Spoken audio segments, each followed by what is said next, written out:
Hey everybody, it's Amanda from The Hides to Disney. Thank you so much for joining us for another video. I am super excited that we are this close to 100 subscribers. So if you are new to the channel, we'd love to have you subscribe so that we can hit that 100 follower mark.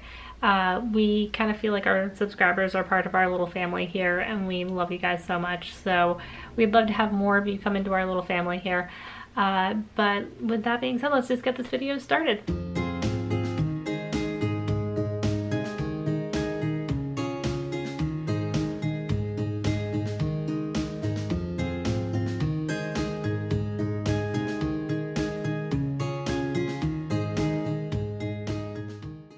So since you've seen the title of this video, obviously, since you've clicked on it, you know that we are starting a new series all about bringing a toddler to the Disney parks. I'm really excited about this because there's just so much information in my head, and now that we're not in the parks as frequently, I just want to get it all out of my head and share it with everybody. So we're going to start with the most boring thing ever, and we're going to talk about strollers.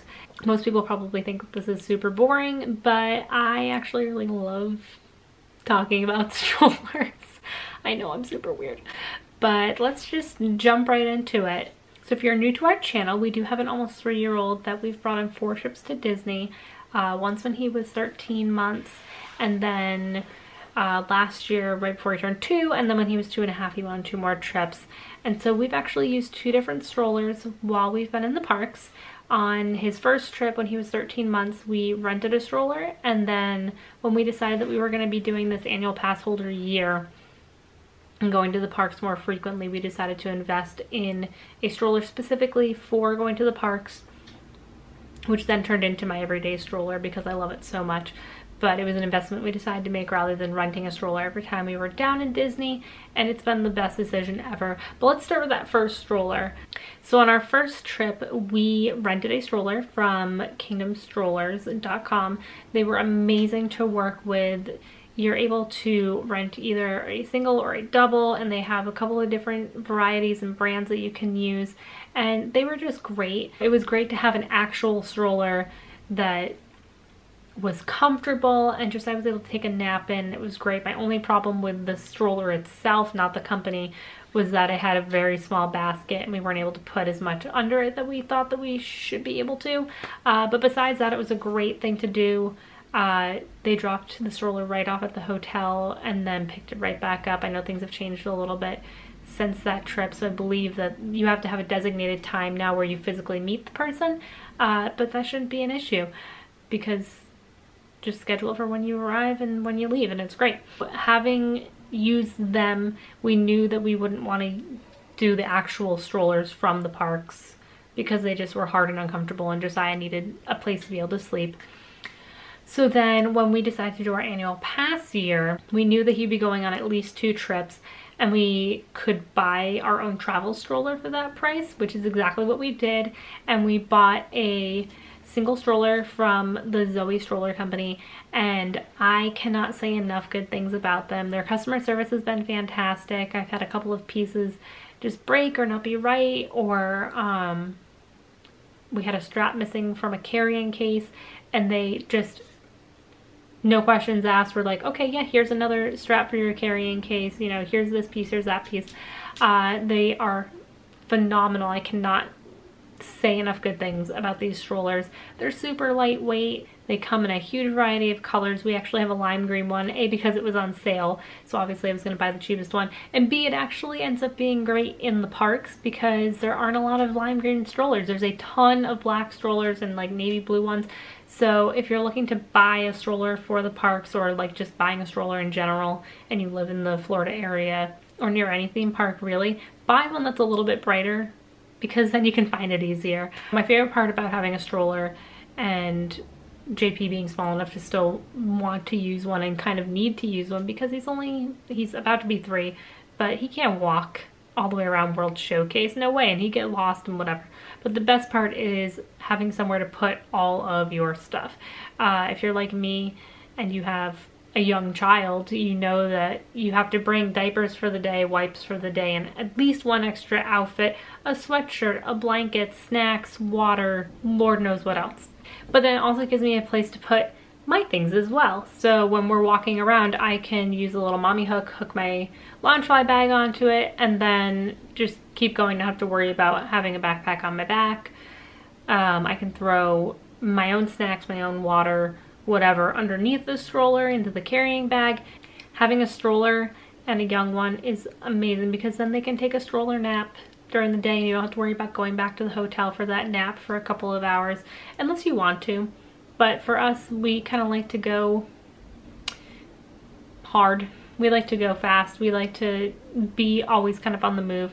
And so the fact that he would take a nap in his stroller was good for us because then it meant that we could rider swap some things. We could go and watch a show. We could have lunch while he slept and then he could eat when he woke up.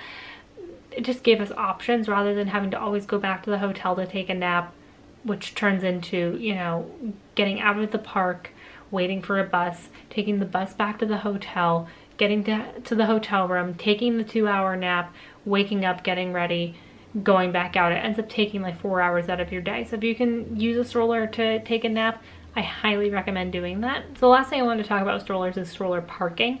There are signs everywhere that'll say stroller parking, no stroller parking, stroller parking, no stroller parking. And please, please, please, please, please, for the love of the cast members' sanity, park your stroller where it says stroller parking. Don't park it where it says wheelchair parking. Don't park it where it says no stroller parking. Don't just leave your stroller. If it says stroller parking, just park it there. It's really easy. Just as an FYI, cast members a lot of the times will move your stroller. They're not going to move it from Tomorrowland to like Frontierland, but if they're noticing that there's a bunch of holes in the stroller parking and there's a lot of people, they're going to move your stroller and condense the strollers down. So if you left it here and you don't see it right here, it's okay. Most of the time it's probably not stolen. It's probably just moved like here.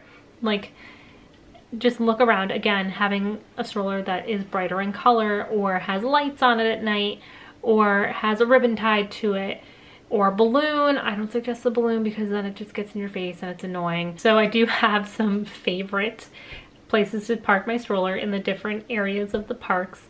In Magic Kingdom, Tomorrowland over by where Stitch's Great Escape was, there's a whole section of stroller parking there. That's kind of where we always park it, and then do the People Mover, Buzz Lightyear Space Ranger Spin, Carousel of Progress, Space Mountain. We kind of do that whole section, leaving the stroller in that one spot.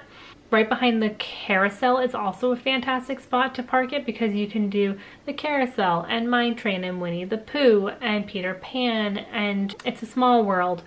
And it's still kind of centrally located right there. And then if he wants to walk around and do something, he can, but we're still close to the stroller in that area. So there's a couple of major stroller parking in Epcot as well. There's one in between the land and the sea where you can park your stroller. Again, park it there, do the land, do the sea, come back. You can even do Figment if your kid is big enough to walk around on their own. Obviously, if you don't want to walk around with a small child and they get heavy or whatever. But that's a great location. And then the only other one to really know about is the one in Norway, which is going to actually be outside of the pavilion. So if you're walking down the walkway, you've come clockwise from Mexico. The pavilion itself is like hidden down to the left. Parking is right to the right. Park your stroller there. Go ride Frozen, meet the princesses, etc. Hollywood Studios, stroller parking kind of sucks. I can't think of a distinct place where there's stroller parking in Hollywood Studios, which is not a good thing. I can tell you where there used to be stroller parking because they yelled at us once for wanting to bring our stroller somewhere. But I think in Batu, there's some stroller parking over by the Millennium Falcon on the Docking Bay 7 side, so that's kind of like where we generally park the stroller and then walk around the land. And then Animal Kingdom, again, I can't like think of like a very distinct like stroller parking area except for at Kilimanjaro Safaris, where you can actually bring your stroller in for a good chunk of the standby queue and then give them your stroller once you're towards the end, which I think is fantastic. I think that more rides should have something like that, especially if it's a big family ride that's going to have a long wait.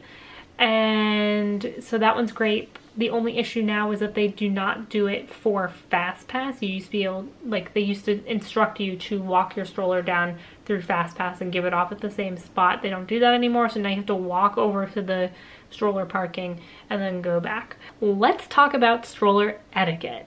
This one is important, friends. Let's start with actually in the parks. So if you have a stroller, you're obviously pushing it forward. You can see in front of you.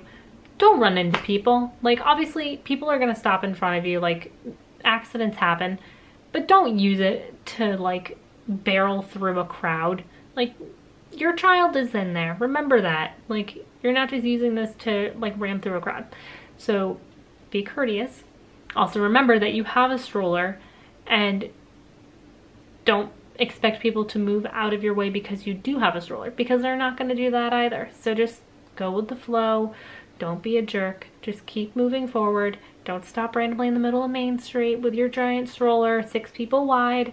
It's annoying. Don't do it. Stroller etiquette number 2, which I've kind of already talked about. Don't park your stroller where it's not supposed to go. Cast members will move it, and then you will think your stroller was stolen or lost or whatever. It's not. It's just in the stroller parking down the way. Stroller etiquette when you are not in the parks. Yes, I am talking about getting on the buses. For the love of all things good, do not be the first one on the bus and sit in the front of the bus and put your stroller in the middle of the aisle. Just don't do it. Nobody wants to have to walk around your stroller. Move all the way to the back of the bus if you want to put your stroller right in the middle and take up 4 people's standing spot. But don't do it in the front of the bus where everybody's trying to load on. Keep moving back. If it's not as crowded of a bus and there's nobody in the handicap spot, a lot of times there's actually a section in between the 2 handicap seats on the bus. I don't really know how else to describe it. That's a great spot to put a stroller in if you're looking to kind of like get it out of the way. Also, when you are waiting in line to go and get on the bus, you don't have to fold your stroller up as soon as you get there, because then your kids are going to be running around, or if they're sleeping, you know, whatever. But as soon as you see that bus pull up, if you're in the front and you know you're going to be getting on that bus, start getting your kid out of the stroller, start folding it up before you get to the front of the line in the bus, because then you're going to hold up the line behind you. And I mean, I know it's only a couple of seconds or whatever, but it's just kind of annoying. Like, it just is.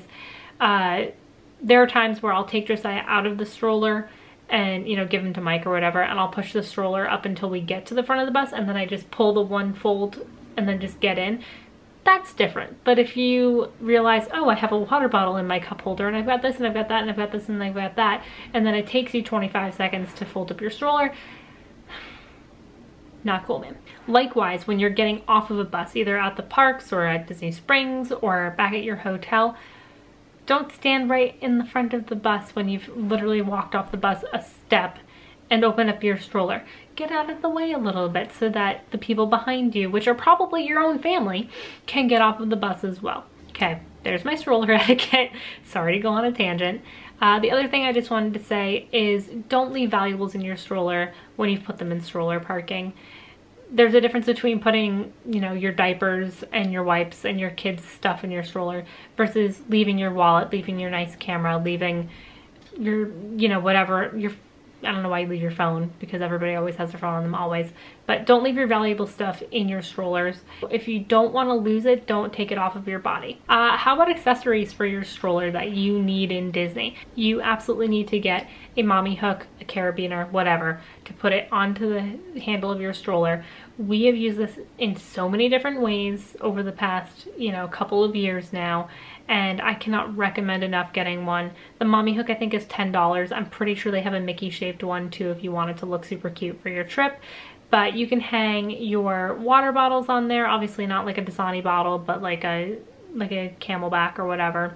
You can put your resort mugs on there. We have many a times gotten soda, coffee, tea, water, you know, whatever in our resort mugs on the way to the parks, finish them on the bus, and then just hook them on there and we are ready to go. We don't have to worry about them. It's also, as I said before, it's where I put my Loungefly backpack when we're walking around with the stroller so that it's not hurting my back for a long amount of time. If you buy souvenirs and you get a bag, you can hook it right to there. It's just such a wonderful thing. The other thing I would highly suggest getting is some sort of stroller fan. I know they do sell them in Disney that are Mickey shaped and whatever, but you can get them on Amazon, at your local Target, Walmart, whatever. Fantastic, especially during the summertime, which for Florida is anywhere between April and October. So pretty much the entire time it's great to have. Okay, so I think that's all I have about strollers. So thank you guys so much for watching. If you enjoyed this video and are looking forward to more tips about bringing toddlers into the parks, definitely make sure that you subscribe to the channel down on one of these sides. Can't remember which one it is. I don't know, guys, it's been a day. We're gonna be talking about a bunch of different things in this Toddlers series, like rider swap and what to do if your kid doesn't meet the height requirements and what rides your toddler can do that are not height requirements, because I know a lot of people say, you know, oh, my toddler can't do anything because they, you know, are so small or whatever. Your toddler can do a ton, trust me. We're going to be talking about kind of how Josiah has kind of led the way on these past few trips that we've done, even when we want to do one thing or another, and how that's benefit our trips because we're following his lead. Talking about which resorts have been great with toddlers and which ones were like, yeah. So again, thank you guys so much for watching. Leave a comment down below if you guys have anything that you want to add to about strollers, if you guys have used Kingdom Strollers or another stroller service before. If you want to know more about Zoe, I would love to talk to you guys about their brand as well. Or if you guys have anything that you specifically want to know about bringing a toddler to Disney and things that can be beneficial to you, I'd love to talk about them. So let me know if there's anything that you want to hear about. So thank you guys so much for watching. We'll see you in the next video. Bye. School for at least 24 hours after their fever broke, because the type that they have is so contagious. And the one dad was like, I told my wife to get the flu shot, and she's been out for